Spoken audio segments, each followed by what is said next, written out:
ஆனந்தமயம் தெய்வம் நிர்மலஸ்படிகாகிருதியும் ஆதாரம் சர்வ வித்யானாம் ஹயகிரியம் உபாஸ்பகே. நமஸ்காரம். அஸ்ட்ரோ டிவி நேயர்களுக்கு அஸ்ட்ரோ கேஎஸ் ஐயங்காரின் பணிவான நமஸ்காரங்கள்.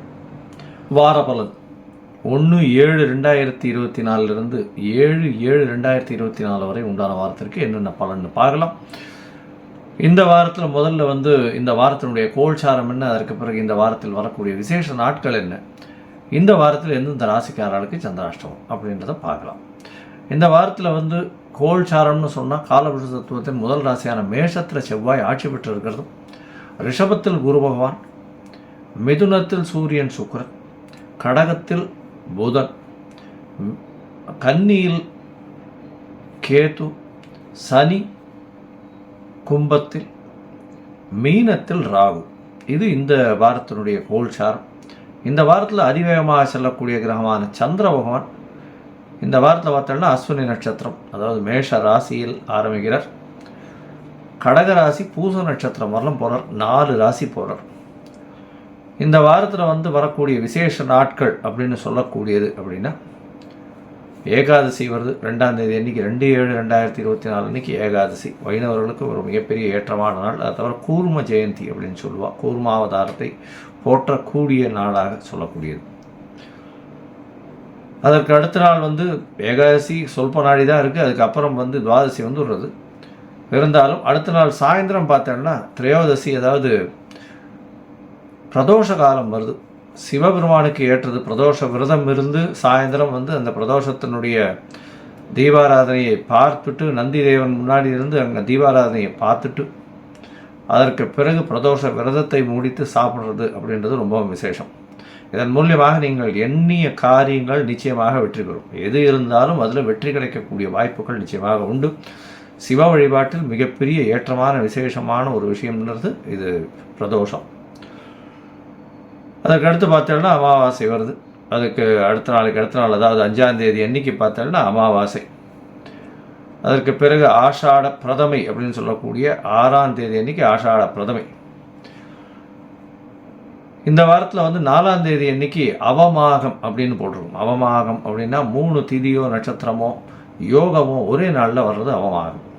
இந்த காலகட்டம் ஏன் போட்டிருக்கு அப்படின்னா, திருத்தியை, சதுர்த்தி அண்டு அமாவாசை, இந்த 3 திதிகளும் வந்துடுறது. எப்படி வருது அப்படின்னா, 4ஆம் தேதி அன்னைக்கு திருத்தியை ஒரு சொல்ப நாள், ஏதாவது ஒரு நாழிகை 2 நாழிகை தான் இருக்குது. அதுக்கு அடுத்தது சதுர்த்தி பார்த்தேன்னா சதுர்த்தசி பார்த்தேன்னா திரையோதசி, சதுர்த்தசி பார்த்தேனால் 14ஆம் நாள், அதாவது கிருஷ்ணபக்ஷ சதுர்த்தசி பார்த்தேனால் 54 நாழிகை 35 வினாழிகை இருக்குது. அது சூரிய உதயத்துக்கு முன்னாடியே முடிஞ்சுடுறது. அதற்கு பிறகு பார்த்தேனால் சூரிய உதயத்துக்கு முன்னாடியிலேருந்து அமாவாசை திதியும் ஆரம்பிச்சு விடுறது. அதனால் 3 திதி வர்றது இந்த நாளில். நம்மளுக்கு பார்த்தேனால் திதி அப்படின்னு சொல்லக்கூடியது இன்றைய சூரிய உதயத்திலிருந்து அடுத்த நாள் சூரிய உதயம் வரையிலும் கணக்கு. அதனால் இந்த காலகட்டத்தை 60 நாழிகைன்னு சொல்லி, இந்த 60 நாழிகையில் 3 திதிகள் வந்ததே ஆனால் அது அவமாகம் அப்படின்னு சொல்லக்கூடியது. இந்த அவமாகம் அப்படின்னு வந்தால் என்ன அப்படின்னா, அந்த காலகட்டத்தை விசேஷ காரியங்கள்லேருந்து தவிர்ப்பான். அது நல்லதில்லை அப்படின்னு சொல்லக்கூடியது. சரி, இந்த வாரத்தில் வரக்கூடிய எந்தெந்த ராசிகளுக்கு சந்திராஷ்டமம் அப்படின்னு பார்ப்போமே. ஏன்னால் கன்னியா ராசி, துலா ராசி, விருச்சிக ராசி, அது தவிர தனுசு ராசி, இந்த 4 ராசிக்காரர்களுக்கும் சந்திராஷ்டம காலம். சந்திராஷ்டமம்னா உங்களுடைய பிறந்த ராசியிலிருந்து 8ஆம் இடத்துல சந்திர பகவான் இன்றைய கோச்சார பிரகாரம் மறைஞ்சி இருக்கக்கூடிய காலகட்டத்தை சந்திராஷ்டமம்னு சொல்கிறோம். இந்த சந்திராஷ்டமத்தின் மூலியமாக மதிகாரகன் அப்படின்னு சொல்லக்கூடிய சந்திர பகவான் மறைந்திருக்கும் பொழுது மதி கெடக்கூடும், தவறான முடிவுகள் எடுக்கக்கூடும். அதனால் முடிஞ்சவர்களும் எந்த ஒரு புதிய முடிவும் எடுக்காமல் இருக்கிறது புத்திசாலித்தனம். அது தவிர வெளியூர் வெளிமாநிலம் பிரயாணங்கள் போகாமல் இருக்கிறது நல்லது. தேவையற்றவர்களுக்கு தேவையற்ற வம்பு வழக்கங்களில் ஈடுபடுறது, அது தவிர வாயில் ஏதாவது பேசிடுறது, அது தவிர யாருக்காவது ஜாமீன் கையெழுத்து போடுறது, தன்னை நம்பி அவரை கொடுங்கன்னு சொல்கிறது, இந்த மாதிரியான விஷயங்கள் தவிர்க்கிறது இந்த காலகட்டத்தில் ரொம்பவும் சிறந்தது. ஒருவேளை நீங்கள் பண்ண வேண்டியதாக வந்துடுத்தே ஆனால் என்ன பண்ணலாம் அப்படின்னா, சந்திர பகவானுக்கு உண்டான எளிய பரிகாரம் அப்படின்னு சொல்லக்கூடியது அருகில் இருக்கக்கூடிய கோசாலையில் அகத்திக்கீரை கட்டு ஒரு 2 பசுமாட்டுக்கு வாங்கி கொடுங்க. உங்களுடைய சந்திராஷ்டமத்தின் தாக்கம் நிச்சயமாக குறையும். இந்த வாட்டி துவாதசி வேறு வருது, அதனால் கண்டிப்பாக கொடுக்கறதன் மூலியமாக சந்திராஷ்டமத்தின் தாக்கம் குறையும். சரி, இந்த வாரம் மேஷம் முதல் மீனம் வரை எப்படி இருக்குது அப்படின்றத பார்ப்போம். அதற்கு முன்னாடி என்னுடைய மொபைல் நம்பர் கீழே ஸ்க்ராலிங்கில் போயிட்டு இருக்கோம். உங்களுக்கு அஸ்ட்ராலாஜிக்கல் கன்சல்ட் தேவைப்பட்டதே ஆனால் எனக்கு ஒரு ஃபோன் பண்ணுங்க. உங்களுடைய date, time, place of birth, உங்களுடைய நேம், அதை தவிர உங்களுடைய பேரண்ட்ஸ் நேம் இதெல்லாம் கொடுங்க. உங்களுடைய ஜாதகத்தை கணித்து குறித்து அதில் ராசி சந்தி, பாத சந்தி, நட்சத்திர சந்தி, லக்ன சந்தி, ஏதாவது சந்தியில் இருக்கான்றதை பார்த்துட்டு அதற்கு பிறகு உங்களுடைய ஜாதகத்தை போட்டுட்டு இன்றைய காலகட்டத்தில் இருக்கக்கூடிய தசாபுக்தி அந்தரம் சூக்ஷ்மம் எப்படி இருக்குது அப்படின்றதையும் பார்த்து, இன்றைய கோல்சாரம் எப்படி உங்களுக்கு வலுவாக இருக்கா இல்லையான்றதையும் பார்த்து, உங்களுடைய ஏற்ற காலங்கள், இரக்கத்தினால் என்னென்ன பிரச்சனைகள், அதற்கு உண்டான எளிய தீர்வு என்ன அப்படின்றத ஒன்றா கொடுக்க முடியும் என்னால். அதற்கு உண்டான கட்டணத்தையும் செலுத்தி அதற்கு பிறகு நீங்கள் எங்கிட்ட அப்பாயின்மெண்ட் வாங்கிக்கோ. இப்போ மேஷம் முதல் மீனம் வரை 1/7/2024 7/7/2024 வரை உண்டான வாரத்திற்கு மேஷம் முதல் மீனம் வரை என்னென்ன பலன்கள்னு பார்க்கலாம். மேஷம், அஸ்வினி, பரணி, கிருத்திகை இந்த 3 நட்சத்திரம் 9 பாதங்களை கொண்ட ராசி. ராசியின் அதிபதியே சொல்லக்கூடிய செவ்வாய் பகவான் ஆட்சி பெற்று போயிருக்கிறது பெரிய விசேஷம். ராசியிலேயே அதுவும் மேஷத்தில் ஆண் ராசி அப்படின்னு சொல்லக்கூடியது, நெருப்பு ராசின்னு சொல்லக்கூடியது செவ்வாய் பகவான் ஆட்சி பெற்று போயிருக்கிறது பெரிய ஏற்றத்தை கொடுக்கக்கூடிய காலகட்டம். எல்லா விஷயங்கள்லையும் வெற்றி கிடைக்கக்கூடிய காலகட்டம். மிகவும் வேகமாக செயல்படக்கூடிய காலகட்டம். 2ஆம் இடத்துல தன காரகன்னு சொல்லக்கூடிய பணத்திற்கு அதிபதினு சொல்லக்கூடிய குரு பகவானே 2ஆம் இடத்துல இருக்கிறதும் விசேஷம். இந்த வாரம் பார்த்தாலேனால் அதாவது 1/7/2024 7/7/2024 வரலும் உண்டான வாரத்தில் உங்களுடைய ராசிக்கு 3ஆம் இடத்துல சூரிய பகவான் எல்லா விதமான முயற்சிகளும் வெற்றியாகும். குழந்தை பிராப்தி ஏற்படக்கூடிய பாக்கியம் நிச்சயமாக உண்டு. ஏன்னா ஆண் மகவு பிறக்கக்கூடிய வாய்ப்புகள் நிச்சயமாக உண்டு. ராசியில் செவ்வாய் பகவான் அதாவது மேல் இன்ஃபர்டிலிட்டி இருக்கிறவாளுக்கு இந்த காலகட்டத்தில் சூரியன் 3ஆம் இடத்துல வீரியஸ்தானத்தில் சேர்ந்து இருக்கிறதுனால நல்ல ஒரு ஏற்றம் கிடைக்கக்கூடிய காலகட்டமாக அமைய போகிறது. உங்களுடைய ஸ்பெர்ம் கவுண்ட்ஸ் எல்லாம் பெட்டராக இருக்கக்கூடிய காலகட்டமாக அமையும். சுக்கிரனோடு சேர்ந்து இருக்கக்கூடிய சூழ்நிலையாகவும் இருக்குது. இந்த வாரத்தில் உங்களுடைய ராசிக்கு 4ஆம் இடத்துல புத பகவான் இருக்கிறது பெரிய விசேஷம். படிக்கக்கூடிய மாணவர்களுக்கு நல்ல ஒரு ஏற்றம் கிடைக்கக்கூடிய காலகட்டமாக அமைய போகிறது. உங்களுடைய ராசிக்கு 12ஆம் இடத்தில் இருக்கக்கூடிய ராகு பகவான் மூலியமாக வெளிநாட்டு தொடர்புகள், அந்நிய செலாவணி வரக்கூடிய வாய்ப்புகள் நிச்சயமாக உண்டு.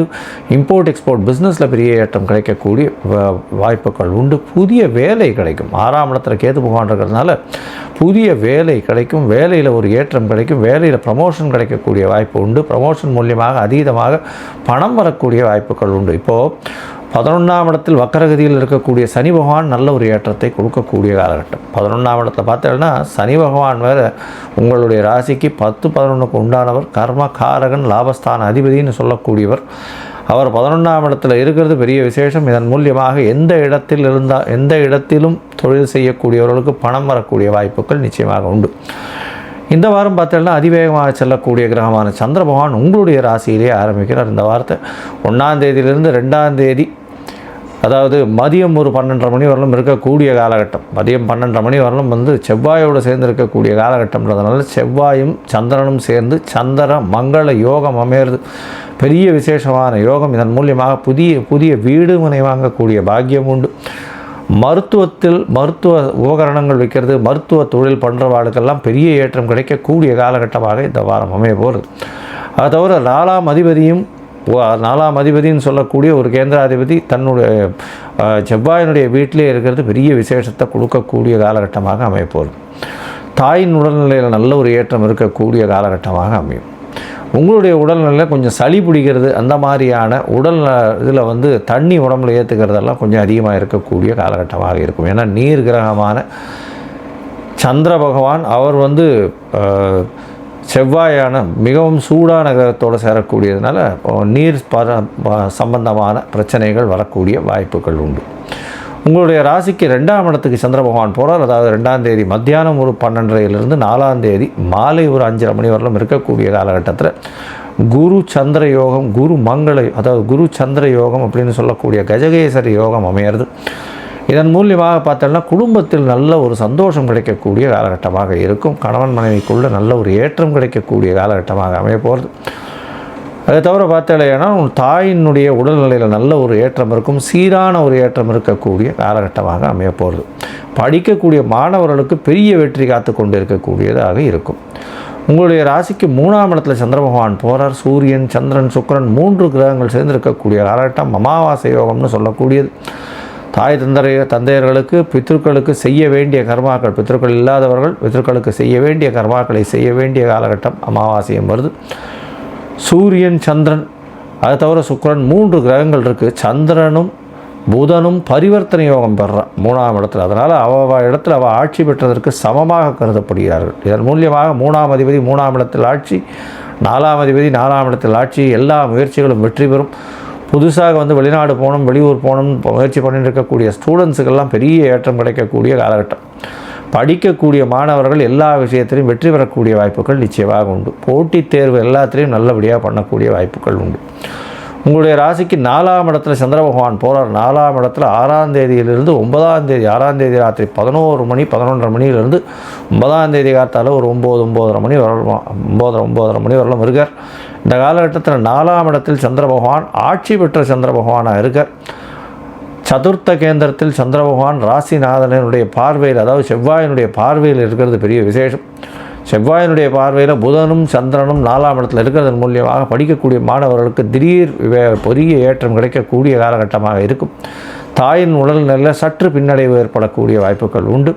பணவரவிற்கு பஞ்சம் இருக்காது, தொழிலில் அதிகமான லாபம் இருக்கக்கூடிய காலகட்டமாக இருக்குது. இந்த வாரம் நல்ல ஒரு ஏற்றமான வாரமாக இருக்குது, கவலைப்பட தேவையில்லை. அருகில் இருக்கக்கூடிய முருகன் கோவிலுக்கு போயிட்டு வாங்க, நல்ல ஒரு ஏற்றமும் மாற்றமும் உங்களுக்கு வரும். துவரம் பருப்பு தானம் கொடுங்க, நல்ல ஒரு மாற்றங்கள். வந்த பிரச்சனைகள் எல்லாம் சூரியனை கண்ட பனி போல விலகிச் செல்லும். லோகா சமஸ்தா சுகினோ பவந்து. நன்றி, நமஸ்காரம்.